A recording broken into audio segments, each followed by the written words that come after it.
Good evening, church. It's good to be back here on the pulpit. I'll say a prayer and then we will begin with our study for this evening. Lord, we thank you once again that we can gather around your word. We thank you that we are free and safe to do so. We thank you for the great privilege that is for us as Christians.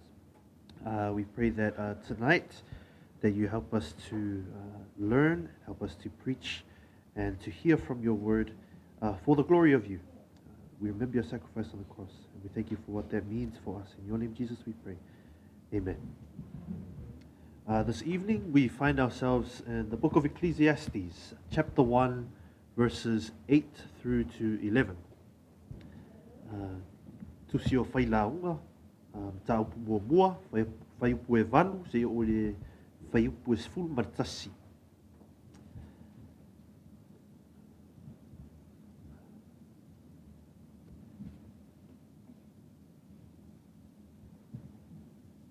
And so Ecclesiastes chapter 1 verses 8 through to 11 continues Solomon's reflection on the nature of life under the sun. In these verses, Solomon highlights the weariness of human existence, the repetitive cycles of history, and the lack of lasting satisfaction or remembrance in human effort. If I can get us to read first in the NKJV and then followed by the Samoan. Verse 8. All things are full of labor. Iya, all things are full of labor. Man cannot express it. The eye is not satisfied with seeing, nor the ear filled with hearing. That which has been is and what will be. That which is done is what will be done. And there is nothing new under the sun. Is there anything of which it may be said, see, this is new? It has already been in ancient times before us. There is no remembrance of former things, nor will there be any remembrance of things that are to come by those who will come after. I Samoa whai upu e vanu, o mea uma, ia, e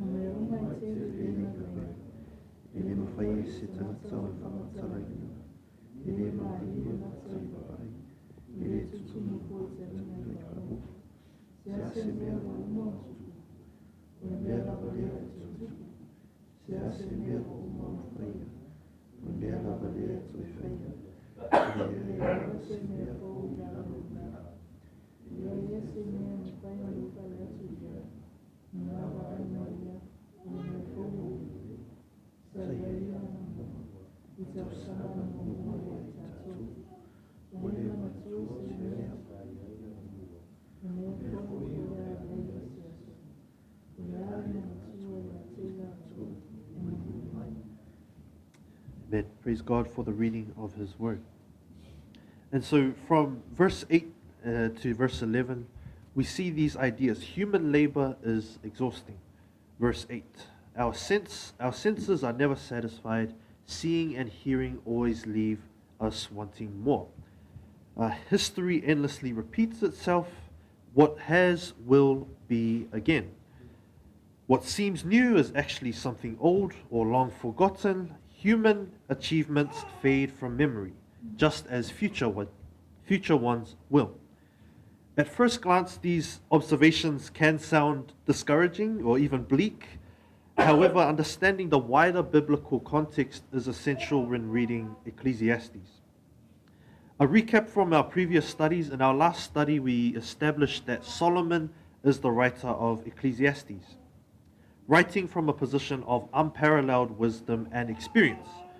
Solomon was king over all of Israel in Jerusalem and ruled with great authority and wisdom. He devoted himself to understanding life, knowledge, wisdom, and exploring everything done under the sun. In verse 16, Solomon states that he surpassed all before him in wisdom and knowledge, communing deeply within his own heart. This book is written in retrospect. After Solomon had attained wealth, pleasure, wisdom, power, and knowledge, looking back at all he has experienced and achieved, he concludes that all is vanity, all is hevel, fleeting. temporary, unable to provide lasting meaning on its own. Solomon also emphasized the endless cycles of life, contrasting what appears permanent with the reality of impermanence. Human labor, achievement, and ambition ultimately offer no lasting profit. No lasting profit, security, or meaning when detached from God. At its core, Solomon is addressing secularism, the idea that life can be understood and fulfilled through physical or material things. His conclusion is clear. Creation cannot provide meaning apart from God. Before continuing into today's passage, I want to return to a practice from the last study, reading Ecclesiastes with its conclusion in mind. And so, before we head into today's passage, I would like for us to read Ecclesiastes chapter 12, verses 13 and 14. This gives us the purpose and the resolution of the entire book. And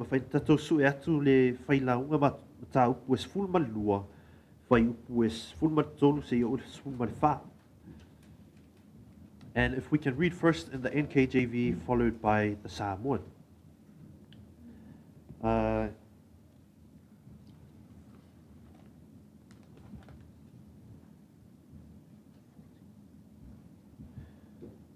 NKJV, let us hear, Let us hear the conclusion of all men.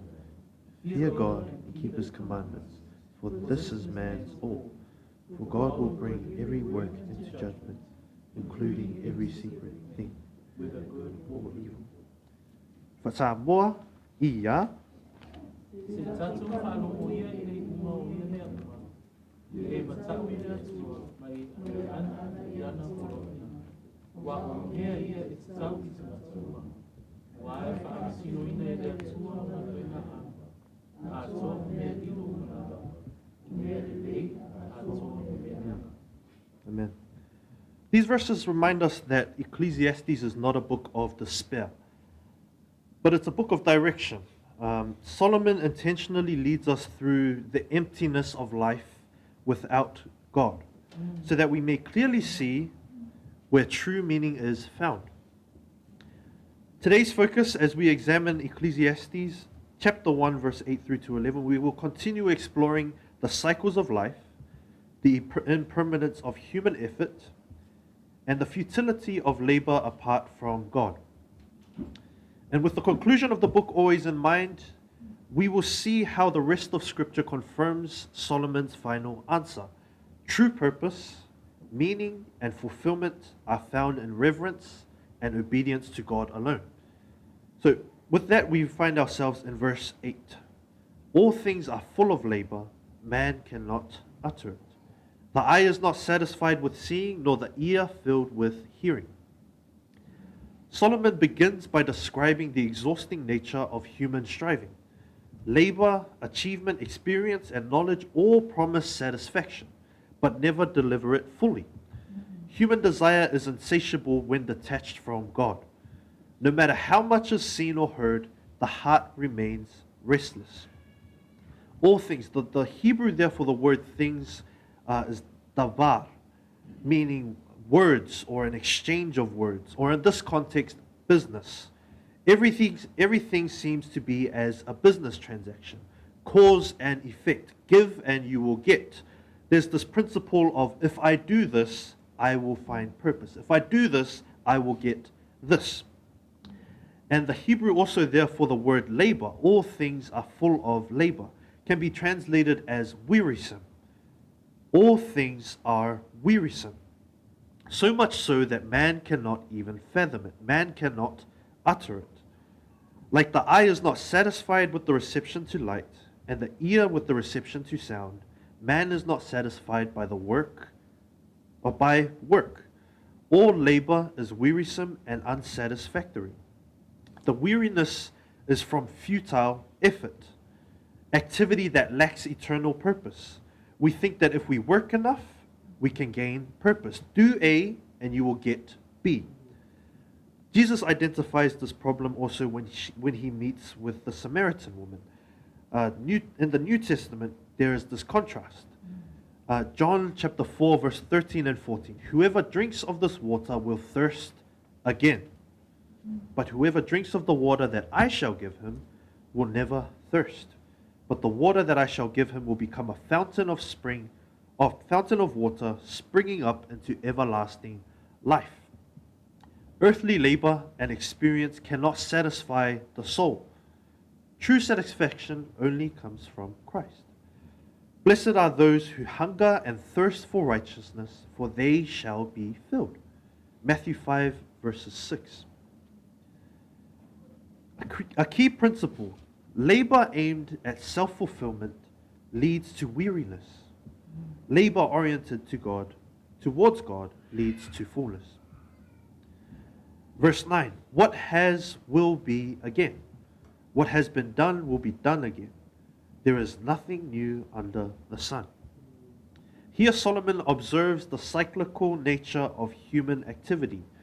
Generations repeat the same pursuits: building, acquiring, striving.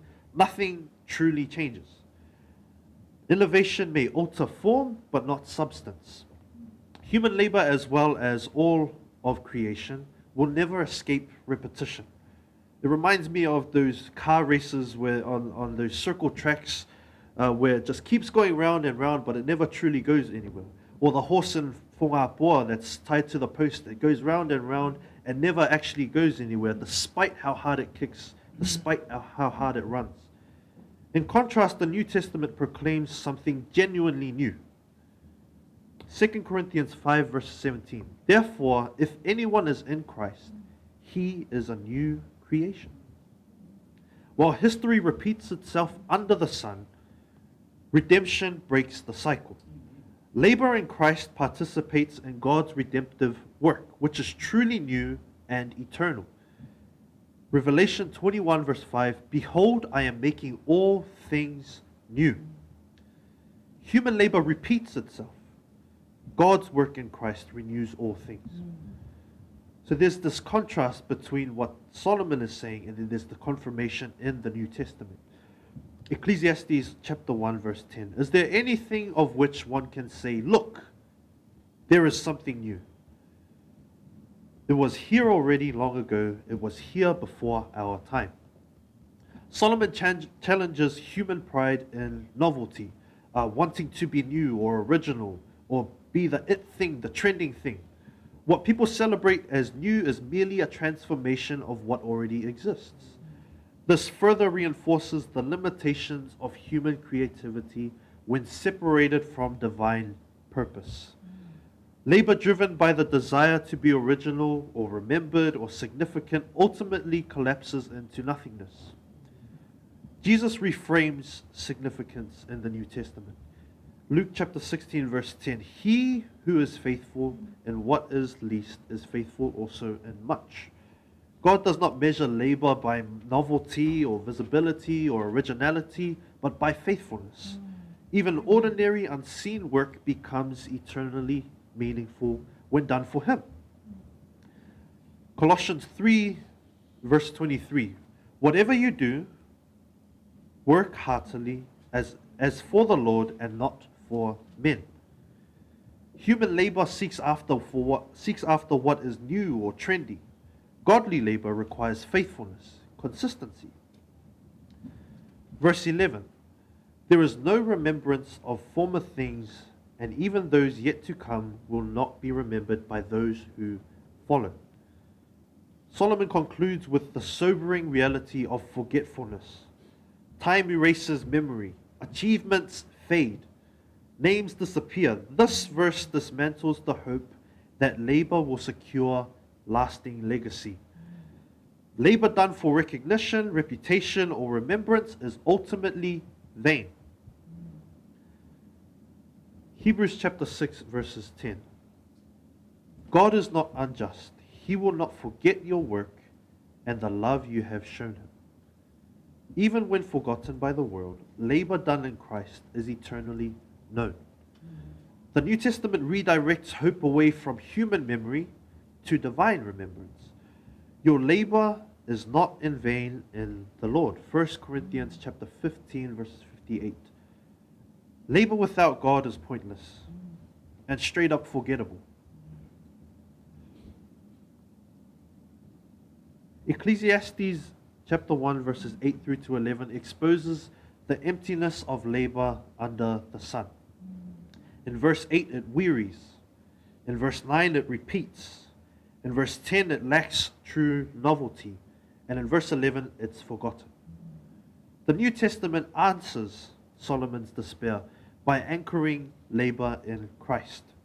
Satisfaction in him. John chapter 4, verse 14. New creation through him. 2 Corinthians 5, verse 17. Faithful service for him. Colossians 3, verse 23. Eternal remembrance by him. Hebrews chapter 6, verses 10. So, an exhortation for us. Do not seek meaning from your work.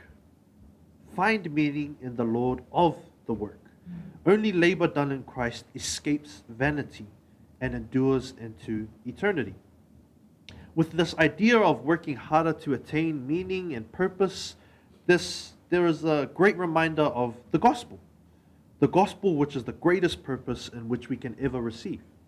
It is not obtained by works. Ephesians 2, verses 8 and 9. As the gospel resolution, the gospel provides a resolution. For by grace you have been saved through faith, and that not of yourselves, it is the gift of God, not of works, lest anyone should boast. The gospel resolves the tension Solomon exposes. What is vain apart from God becomes meaningful in him. When our lives, work, and obedience flow from grace rather than from striving, they are no longer empty cycles under the sun, but acts of worship. Therefore, we do not work for salvation or meaning. We work from salvation and meaning, grounded in Christ for the glory of God. That brings us to the end of our study for this evening. I will say a prayer and then I'll hand it back over to the team. Lord, we thank you for the truths that we learn in your word. We thank you that we realize our incapability only highlights your eternal nature. Lord, we thank you for revealing to us that on our own we cannot understand your word, but we pray that you continue to illuminate your word and teach us, rebuke us, correct us, and train us in your righteousness to be prepared for every good work. In your name, Jesus, we pray. Amen.